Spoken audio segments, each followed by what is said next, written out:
Every story hides a secret. Let's uncover it. The story begins in 1950, inside a car factory where many vehicles were being built. Among them, a bright red car stood out as unique and special, and a mechanic was working on it. While checking the engine, the hood suddenly slammed shut, badly crushing his hand. He was rushed to the doctor immediately. Later, another mechanic came to inspect the same car. While sitting inside, the ash from his cigar accidentally fell onto the seat. He ignored it and continued working calmly, unaware that this small mistake would soon turn into a serious danger. After several hours, the factory closed and all the workers went home. Just as the supervisor was leaving, he noticed that the red car's headlights were still on. When he walked over and opened the door, the dead body of the mechanic suddenly fell out. It has now been 28 years since that tragic accident. The story then moves to the year 1978, where we see a student named Dennis arriving at his friend Arnie's house in his car. Arnie was a simple, studious boy. He and Dennis were very different in nature, yet they quickly became good friends. It was their first day at school. After arriving, they took out their new books from the lockers. Just then, a new student named Lee walked in. Her beauty caught everyone's attention, and Dennis was instantly attracted to her. Later, while Dennis and Arnie were heading home, Arnie suddenly noticed a red car parked outside a house. Excited, he asked Dennis to stop right away. As they went closer, they saw that it was an old, rusty, worn-out vehicle. But Arnie really liked the car.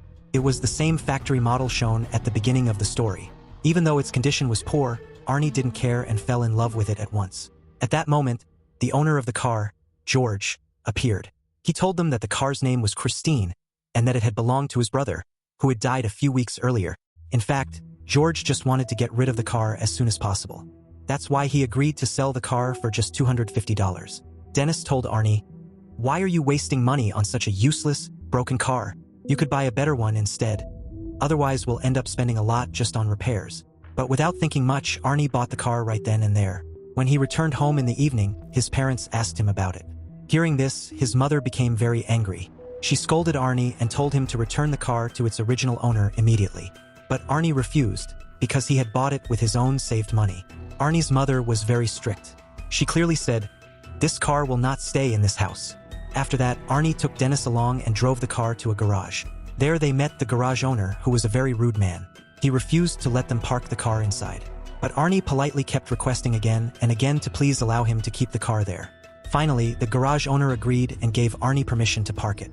On the way, Dennis once again asked Arnie, "Why did you buy such a useless and junk car like Christine?" Ernie said that he hadn't chosen the car, but instead, the car had chosen him. The next day at school, during lunch break, Dennis was waiting for Ernie. When he didn't show up for a long time, Dennis went out to look for him. That's when he saw a bully named Buddy harassing Ernie. Buddy had snatched his lunchbox and was threatening him with a knife. Dennis tried to step in, but Buddy got angry, threw the lunch on the ground, and shoved Ernie so hard that he fell. As he hit the ground, Ernie's glasses broke and fell off, which Buddy then crushed under his feet. Seeing Ernie's condition, Buddy laughed. At that moment, Dennis took his chance and attacked Buddy. But right away, Buddy's gang surrounded Dennis. Within moments, a teacher arrived and stopped the fight. Ernie told the teacher that Buddy had threatened him with a knife, but Buddy denied it. Then the teacher asked him to empty his pockets. While doing so, the same knife fell out. Finally, the teacher sent Buddy and his gang to the office. After this, Buddy was expelled from school. Weeks passed after the incident, and Ernie threw himself into working hard day and night. Arnie was busy fixing the car when the garage owner arrived. Seeing him work so well, the owner decided to hire him. He told Arnie that in return for his hard work, he could collect some parts for his own car. Arnie immediately agreed and threw himself into repairing the vehicle with full dedication. What he didn't realize was that, while working on the car, he had developed a deep attachment to Christine. The next day at school, some of his friends were talking about a new girl named Lee. They dared Dennis to go to the library and talk to her. Dennis accepted the challenge and went up to Lee, but before he could even start a conversation, she told him that she already had a boyfriend. Hearing this, Dennis felt awful and, embarrassed in front of his friends, quietly walked away from the table. In the evening, Dennis went to meet Arnie since they hadn't seen each other for a while, but he noticed that Arnie had completely changed. He no longer wore glasses, dressed in stylish clothes, and looked more like a hero. Arnie didn't stay with Dennis for long and quickly went back to working at the garage. Arnie's mother tried to stop him, but he ignored her and left. Later, she told Dennis that she was very worried about Arnie and his new car, because she had learned that the car's previous owner had died inside it from suffocation. Hearing this, Dennis went to meet George. George told him the story of his brother. He explained that when his brother bought Christine, he became completely obsessed with it. In that same car, his wife and daughter also died, and after his brother passed away, the car somehow ended up parked outside George's house. After hearing this, Dennis became even more frightened. He decided to check the car in the garage. That night, Dennis secretly went there and tried to open the car. The moment he pulled the door handle, the radio suddenly turned on by itself. Seeing this, Dennis panicked and quickly ran away so that no one would see him. The next morning, Dennis went to the school stadium to play football. He was just thinking about scoring a goal when suddenly he saw Arnie arriving. Christine was shining and looking brand new. Seeing it, Buddy and his friends started feeling jealous. Lee also stepped out of the car and kissed Arnie in front of everyone. Seeing this, Dennis felt really hurt because he was deeply in love with Lee. Anger distracted him from the game, and at that very moment, a player from the opposite team pushed him hard, making him fall. Dennis hit the ground with such force that he immediately lost consciousness and suffered serious injuries. Several days later, when he finally woke up, he found himself in the hospital. His leg and neck were in a cast. Arnie came to visit him too. That's when Dennis realized his friend was changing very quickly.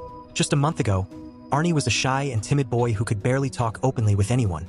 Anyway, after a short while, Arnie said goodbye and left.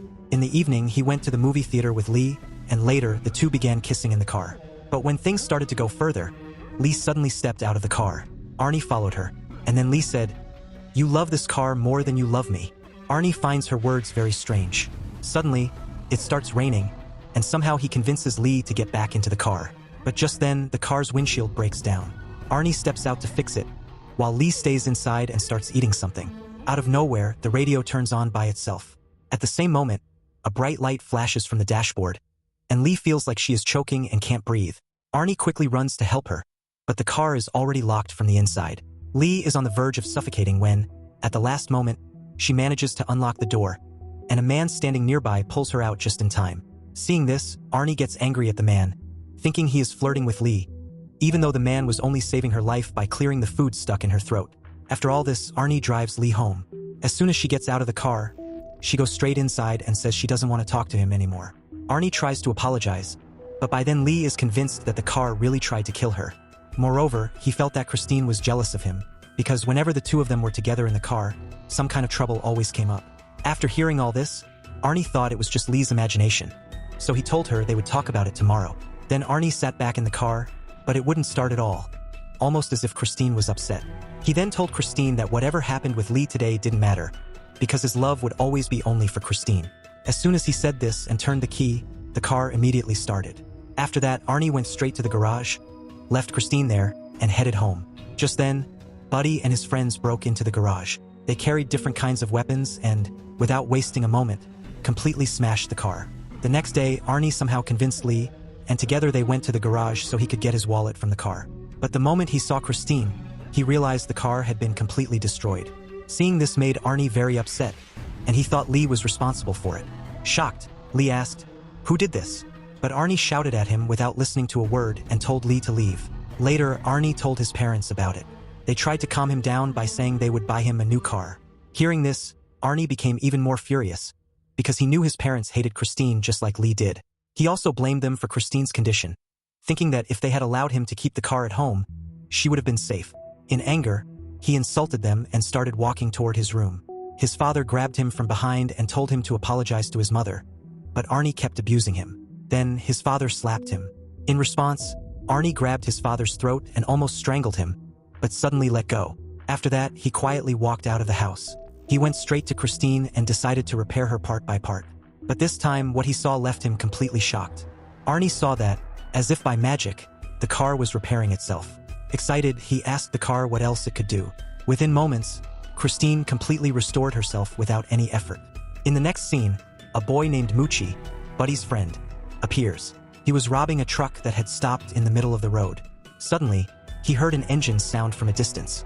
As he got closer, he saw Christine, now standing before him in perfect, brand new condition. Moochie realized that Arnie must have found out he and Buddy had tried to destroy Christine. He began begging Arnie for forgiveness, but suddenly the car's headlights turned on and Christine rushed toward him. Terrified, Moochie ran for his life and hid in a nearby alley, thinking the car would stop chasing him. But after a short while, Christine appeared again, still after him. This time, Moochie ran into an old warehouse, but Christine didn't give up the chase. Eventually, Moochie was trapped with no way out. Christine surrounded him completely, Moochie pulled out a knife and tried to threaten Arnie, but Christine forced her way inside and ruthlessly crushed him. The next morning, Arnie went to meet Dennis and told him about Moochie's death. Dennis was shocked to hear this. He also couldn't understand how Christine had repaired herself if she was completely destroyed before. But Arnie didn't give any answer and quietly walked away. On his way out, a detective stopped Arnie and assured him that he was looking for the thugs who attacked Christine and was also handling Moochie's murder case. Arnie replied that he knew nothing about Moochie's death, but hearing the news made him happy. This made the detective suspicious of him. The detective then told Arnie that his girlfriend had testified that the car had fixed itself even after being totally wrecked. Arnie denied it, saying it was all a lie, and left. Later, he called Lee and asked to meet, but Lee refused. This made Arnie even angrier. Meanwhile, Buddy and his friends bought some liquor from a store, got into their car, and drove away. On the way, another car suddenly started following him. Buddy stopped his vehicle to see who it was, but the bright headlights made it impossible to recognize. When he reversed his car, the other one did the same. That's when Buddy realized it was none other than Christine. Angry, Buddy sped up and drove straight to a gas station where his friend Richie worked. He got out of the car, picked up an iron rod, and prepared to confront whoever was chasing him. Just then, Christine came rushing at high speed and rammed into Buddy's car, leaving it badly damaged. Buddy thought Arnie was inside the car, so he shouted for him to come out. But Christine hit again with full force and crashed directly into the workshop, where Don was sitting. Don got crushed along with Buddy's car. After the collision, petrol started leaking from Buddy's car and suddenly caught fire. Within moments, the entire garage exploded in flames, and Richie was burned to death. Seeing this, Buddy ran away to save his own life. But Christine was not going to let Buddy escape so easily. She chased after him and finally ran him over. Buddy was burned to ashes right there. A few hours later, the garage owner heard the sound of a car arriving. When he looked, he saw Christine standing there surrounded by smoke. He was surprised because Arnie had gone out to repair another car. So he picked up a gun and went to see who was inside Christine. He opened the door, but it was extremely hot, so he used a cloth to pull it open. When he peeked inside, he found no one in the car. Shocked, he wondered who had been driving it. Confused and unable to understand, he sat inside the car himself. But that turned out to be the biggest mistake of his life because now he had to pay the ultimate price. Christine was not going to let any witness live. Suddenly, the car door slammed shut on its own, and the seat pushed him against the dashboard, killing the garage owner. The next morning, when Arnie reached the garage, he saw several police cars parked outside. He went there to meet the detective and learned that the garage owner's body was found inside Kristen's garage. When questioned, Arnie said he had no idea how it happened, but deep down he suspected Kristen was involved, especially since she appeared again with her old charm. Meanwhile, Dennis returned home from the hospital, and soon after, Lee called him, saying she wanted to meet. When Lee met Dennis, she explained that Kristen had taken control of Arnie's mind, and now he was acting strangely, completely obsessed with her. Dennis replied that he couldn't believe Arnie would ever do something wrong on his own, but if Kristen was controlling him, then she had to be stopped. After that, Lee went home. Not long later, Arnie, still under Kristen's influence, showed up at Dennis's place. He asked Dennis to go for a drive, and Dennis agreed. During the drive, Arnie began behaving oddly again. Suddenly, he sped up and even let go of the steering wheel. Seeing this, Dennis became very scared and said that Christine was no longer under their control. Panicking, he shouted, "Grab the steering wheel quickly, or we'll both die." But Arnie replied strangely, saying that no one could come between him and Christine. He completely trusted her. To prove his point, Arnie suddenly swerved the car into the other lane at high speed, nearly colliding with an oncoming vehicle. Shocked by his friend's madness, Dennis decided he had to take action himself. The next day, Dennis stuck a note on Christine's hood, telling Arnie to meet him at the garage in the evening. By nightfall, Dennis and Lee were waiting for him at the workshop, but Arnie never showed up. So, they got inside a bulldozer parked nearby and moved it inside. Their plan was simple. Lee would stay in the office and close the gate as soon as Arnie arrived, while Dennis would use the bulldozer to crush Christine. According to the plan, Lee started walking toward the office. But what they didn't know was that Christine was already hiding inside the workshop behind the curtains. Suddenly, the car switched on its headlights and charged forward, trying to run Lee down. Seeing this, Dennis was terrified and said that Christine was no longer under his control. Panicked, he shouted that Lee had barely managed to save himself by grabbing onto the tire hanging in the air. But Christine wasn't ready to give up. She charged forward to attack again. Just then, Dennis moved the bulldozer's claw in front of her, so she couldn't crash into Lee. After that, Christine backed away and went to the other end of the workshop. Dennis quickly drove the bulldozer to block her path. Now the two vehicles stood face to face, and it became clear that Christine wasn't alone. Arnie was helping her. He was completely possessed by the car. Suddenly, Christine turned her headlights toward them and within seconds repaired herself completely. Meanwhile, the excavator had shut down, and people were trying to restart it. At that moment, the car sped toward the office with the intent to finish Lee once and for all. Smashing through everything in its way, it raced toward him, but the massive impact threw Arnie through the windshield. Frightened, Lee rushed forward to see what had happened to Arnie. But suddenly, Arnie leapt up to scare her and grabbed hold of her, trying to attack. Unfortunately, a large shard of glass from the windshield had pierced deep into his body. In his final moments, Arnie tried to reach out and touch his beloved car, but his wounded body couldn't endure the pain and he died right in front of Christine. Lee quickly ran from the spot, but Christine instantly shifted into reverse to crush her. Luckily, Lee managed to escape just in time, and the car crashed into a pillar and got stuck. Seeing the chance, Dennis moved toward Christine and rammed into the car with full force, but Christine still resisted and tried to fight back. Once again, Christine charged at Lee, but Dennis struck her from behind with the excavator's claw, weakening her power. Lee hurried to join Dennis inside the excavator, but Christine started repairing herself again. To end this evil force once and for all, Dennis started the bulldozer and drove it over Christine, crushing her completely. She was still trying to survive, but this time she was completely destroyed.